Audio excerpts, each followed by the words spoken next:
नखराव समाजाव बिटिसिखौ सालायनो हानाय साफा गोग्गो सुबुं जानो हानायनि थांखिखौ लानानै लाइमोनफोरनि सोलोंथाइ लानायाव गोजौ फारसे दावगालांनो हानायनि थाखाय बिटिसिनि चिफ हाग्रामा महिलारिया फरायनायाव आखा-फाखा लाइमोनफोरनो राङारि अनसुंथाइ होदों।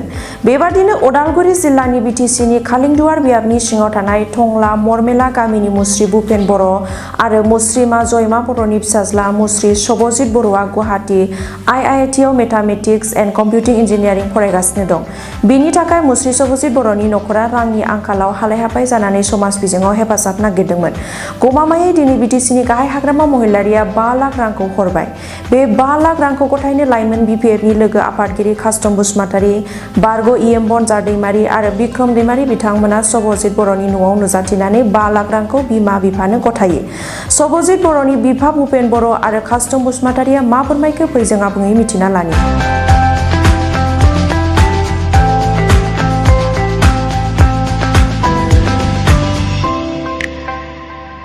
दिनै बिपिएफ हान्जानिफ्राय सार बिथां चिफ हाग्रामा महिलारिया आंनि न'खराव फैनानै 5 लाख अनसुंथाइ होफैदों। आं बेखौ गोजोननाय मोनबाय आरो लोगोसे बिथाङा बर' रायजोनि थाखाय मोजां खामानि मावदों। अराय सम बिथाङा थांनानै थाथों, बर' रायजो राजानिफ्राय खामानि मावथों आरो लोगोसे बिथांजों दिनै फैफानो हानाय गुबुन बिबानाव थानाय बिबानगिरि नोंथांमोन आरो लोगोसे जोंनि बिपिएफ सरकारनि जायखिजाया बिबानाव थायामोन बिथांमोनखौ आंनिफ्राय साबायखर बावहरनाय थाबाय आरो बिथांमोननि बै गथ'नि थाखाय 5 लाख बान्था होनायखौ आं गोसो गोथारै नाजावना लानाय जाबाय आरो बिथांमोनाव अराय सम जोंनि बिटिसि हालामाव सरकार दानो हाबाय थानो हाथों। बेखौ बुंना आं दिनै आंनि बुंनायखौ एसेनो दोनथ'नाय जाबाय।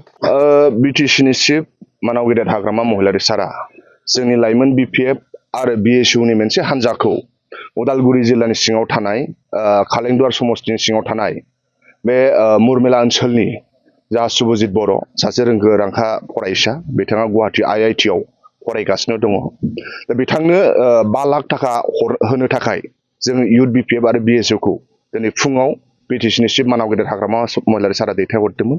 थिग बेबादिनो जों दिनै सभजित बर'नि न'आव सफैनो हाबाय आरो जोंहा मानगोनां आवगायनि बारग' इएम बनजार दैमारि सार दङ आरो आवगायनि बारग' इएम जाहा जगदीश सरकार दं, आंनि लोगो बिक्रम दैमारि, जाहा जियाउल, जों जयैनो फैनानै बिटिसिनि चिफ मानगोनां हाग्रामा महिलारि सार हरनाय 5 लाख थाखाखौ जोङो सभजित बर'नि आंगो बिफा आरो आंगो बिमानि आखायाव जों होबाय आरो सभजित बर'आ मैयासो गावनि क्लासआ आराम्भ जानायखाय मैया गुवाहाटी आइआइटिआव थांबायनो।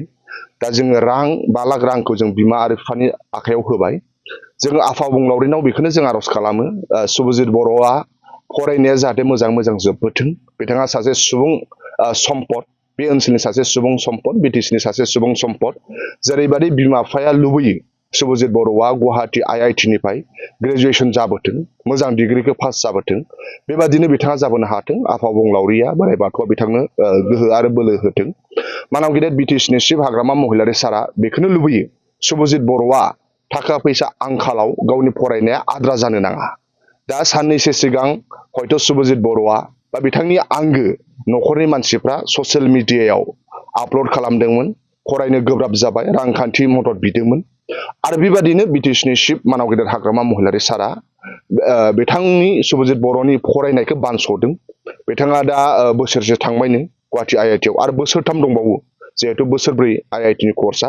दा बे बोसोरथामखौ मानाव गेदेर बिटिसिनि चिफ सारा बानस'जोब्बाय आरो सभजित बर'नि न'खराव 5 लाख रां जोंखौ होफैनो होबाय आरो जों इतिमধ্যे होबाय आरो बिथांनि बेजों सभजित बर'नि फरायनाय कर्सआ मोजां जोबथों, बेखौल' जों आफा अबंलावरिनो आर'ज खालामबाय। जाय 2022 मायथाइनि निट आनजादखौ उथ्रिसारनो हाबाय, गिबियाव लाइमोन बिपिएफनि जानानै आं बे उथ्रिसारनो हानाय साफ्रोमबो बिजाथि बिथांमोनखौ आं साबायखर बावबाय आरो जों मिजिं थियो बिथांमोनहा साफा सरकारि मेडिकेल कलेजाव एडमिसन मोनथों। अल अभार दा इन्डियायाव 11 लाखनि बारा फरायसाफ्रा निट एग्जाम पास जादों। जोंनि आसामाव फ्राय 11-12 हाजारसो जादों खोमा निट पासआ। दा बिथांमोना सोर गभर्नमेन्ट मेडिकेल कलेजाव एडमिसन मोनो बेखौ जों नेनो नांगोन। दा बिटिसि सरकारा राङारि अनसुंथाइ गोदो सरकारावबो होबोयोमोन, जे जा एनआइटि एडमिसन मोननाय बा मेडिकेल कलेजाव एडमिसन मोननाय आरो बिपिएफनि राजखान्थि दोलोनि इलेक्सन मेनिफेस्ट'आव दङ, जाय निट पास जानानै मेडिकेल कलेजाव एडमिसन मोनो बिथांमोननो बिटिसि सरकार राङारि अनसुंथाइ हरो। दा जों मिजिंथिनाय थाबाय जोंनि BTC आव फ्राय 100निफ्राय बारा निट पास जानानै दङ दा सोर गभर्नमेन्ट मेडिकेल कलेजाव एडमिसन मोनो बेखौ जों नेनो नांगोन आरो जों आफाबुंलायावनो आर'ज खालामो BTC निफ्राय जा पास जादों बिथांमोना साफ्रोमबो जाहाथे गभर्नमेन्ट मेडिकेल कलेजाव एडमिसन मोनथों बिथांमोना साफा डक्टर जानानै जोंनि BTC ओनसोलखौ जौगानायनि खामानि मावनो हाथों जों बेखौ मिजिंथिनाय थाबाय फिन खनसेबाव लाइमोन BPF आरो सारा BPF राजखान्थि दोलोनि जानानै BTC निफ्राय जाय बिजाथिफ्रा निट पास जाबाय बिथांमोननो जोंनि फारसेनिफ्राय गाहाम हामलायनाय जासिहरबाय थाबाय